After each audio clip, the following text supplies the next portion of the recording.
Anak, tingnan mo. Ang dami ipinadala sa atin ng tatay mo ngayon. Nay, matanong ko lang, ano po ba talagang trabaho ni tatay sa ibang bansa? Bakit ang dami niya palaging pinapadalang pera? Anak naman, syempre marangal. Ano bang iniisip mo na nang-hold up yung tatay mo dun sa abroad? O siya anak, magbihis ka na doon at magsha-shopping tayo ngayon.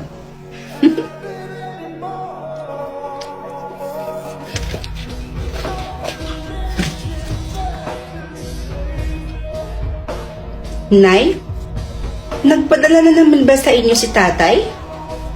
Eh di ba kakapadala lang niya nung isang araw? O bakit anak? Ayaw mo ba ng ganon? Na marami tayong pera? O ito na ha. Ayan. Baon mo yan. O yan ako, ubusin mo yung pera mo na yan ha. Kung gusto mo, mag-shopping ka ngayon din. Oo, para mas mabilis maubos yung pera mo. Tapos kapag naubos na, humingi ka sa akin ulit, ha?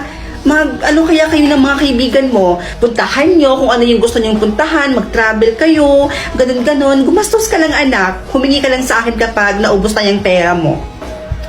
Huwag na po, Nay. Itatabi ko na lang ito. Sayang din pang dagdag ng ipon ko. Bala ko kasi sanang bumili ng sasakyan.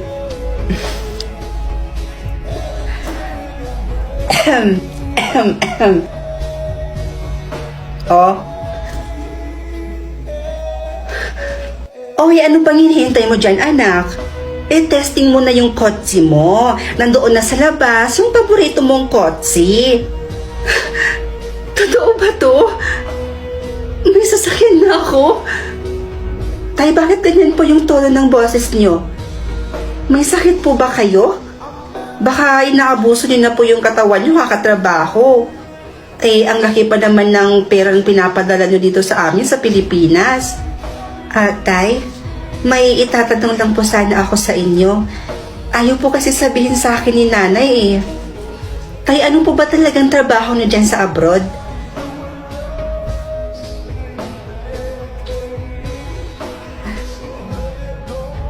Sige po, Tay. I love you too.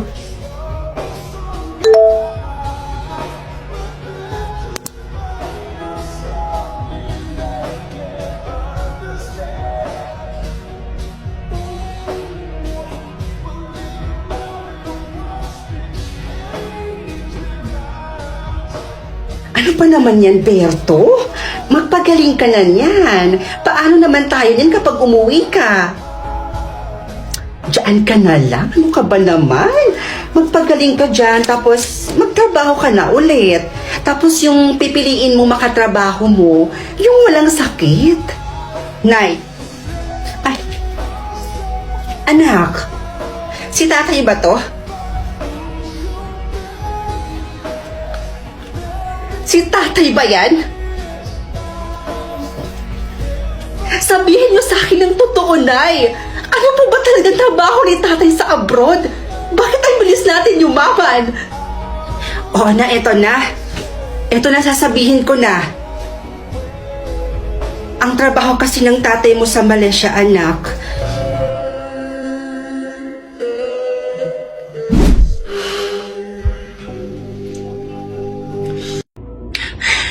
Nakakainis?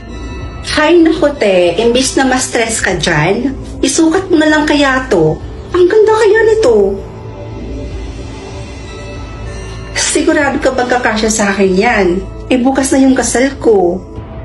Ba't pa kasi ako in-scam nung kausap ko dun sa wedding gown? Aligaga tuloy ako ngayon. Ate naman, hayaan mo na yun. At least ngayon, nakagawa tayo ng paraan. Ito na yun, no? O, tingnan mo kaya tong gown na to. Ang ganda kaya. Patingin nga. Wow! Maganda naman siya. Teka, kanino ba to? Baka pag sinuot ko to sa kasal ko, mas lalo kami maghiwalay ni Hector, ah. Hiniram ko lang yan sa best friend ko. Sinuot pa daw yan ng nanay niya nung kinasal siya. Pero naitago naman daw nila ng maayos yan. Kaya tingnan mo, oh, parang bago lang, di ba? Ang ganda pa rin. O ano ate? Let's go? Oh, wait lang. Kuhaan na muna kita ng tubig, ha? Diyan ka lang. Kim, kinakabahan ako. Ano? Kinakabahan? Bakit naman? Ipon ko ba kung bakit eh? Sus! O siya, sige, wait lang. Kukuha lang ako ng tubig doon. O ate, oh. Uminom ka muna. Eh, bakit ka ba kasi kinakabahan, ate? Eh, kaming pamilya mo at mga kaibigan mo rin naman yung mga nandoon. Ewan ko ba? Ganito pala yung feeling ng ikakasal, no? Grabe, kinakabahan ako pa. Hindi na ako makahinga. Isipin mo na lang na mamaya magiging asawa mo na si Kuya Hector. At mabibinyagan na rin yung kamang nabili nyo, diba? Anyways, tingnan mo yung gown. Bagay na bagay pala sa akin. Oh, tingnan mo. Oh, fit na fit, diba? Oo nga, no? Oh, diba? Sabi ko naman kasi sa'yo, ate, eh. Trust me.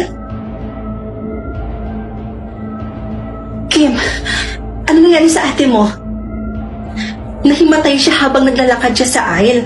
Ewan ko ba? Wala naman siyang sakit eh. Healthy ang ate ko. Tapos ngayon, nasa ICU siya? Ito na nga ba yung kinakatakot ko? Siguro may sumpa talaga yung wedding gown na yun. Ha? Namatay din kasi yung nanay ko habang suot niya yung wedding gown na yun. At balita ko pa, namatay din to yung unang may-ari ng gown na yun. Bakit ngayon mo lang to sinabi? Tsaka bakit pinahiram mo pa? Excuse me, ginawa na namin ang lahat para mailigtas si Miss Fiona. Pero ang bilis kumalat ng lason sa katawan niya. Kaya ikinalulungkot kong sabihin sa inyo na wala na po si Miss Fiona. Nakikiramay po No. ako.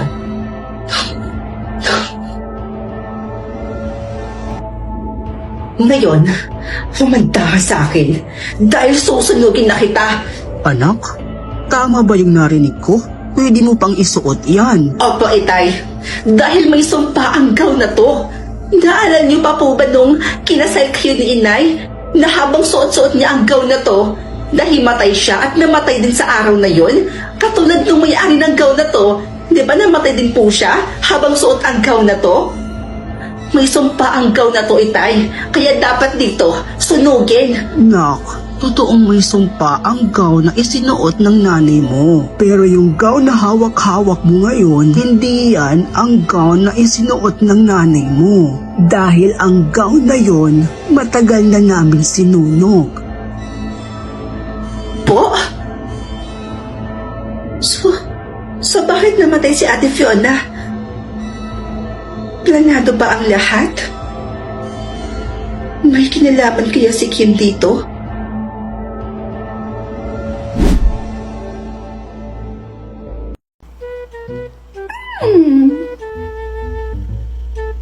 Besh?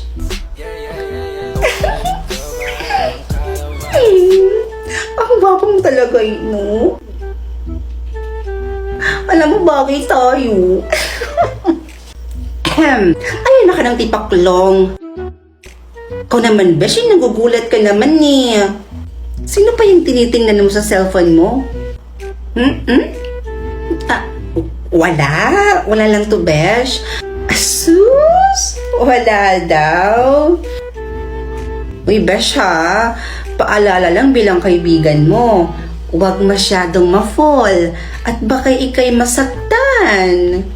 Ikaw talaga, Besh, no? Kahit kailan talaga paninja ka talaga ng moment. Ay, teka, Besh. Naparito ka pala. Anong atin? Guys, eto na nga, Besh. Pumunta na ako dito kasi nauumay na ako sa bahay. Ang boring. Wala man lang akong makausap sa cellphone ko. Ni tawag, message, wala man lang akong natatanggap. Kaya ayun, na-bored ako, kaya pumunta na lang ako dito. Yan lang pala yung problema mo. Kala ko kung ano na. May solusyon ako dyan, Besh. Solusyon? Ano ba yan? Gumamit ka na lang kasi ng OFO app, besh. OFO app? Ano yan, besh? OFO app. Diyan sa OFO app, marami kang makikilalang gwapo, cute, magaganda. Halos lahat ng hinahanap mo nasa OFO na yan, besh. Hindi ka talaga mabuboring dyan, besh, no? Ang dami mong pwedeng kausapin dyan, oo. Talaga ba?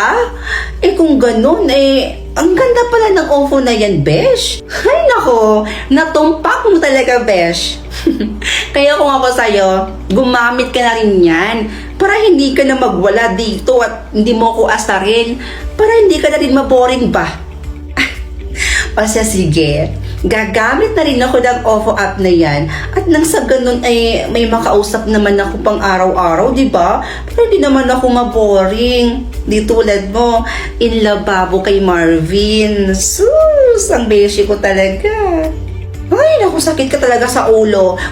Umuwi ka na nga dun. Dami mo pang sinasabi. O siya, uwi na ako Mukhang nakakaistorbo na ako dyan sa love life niyo ni Marvin. No? Kakahiya naman sa'yo.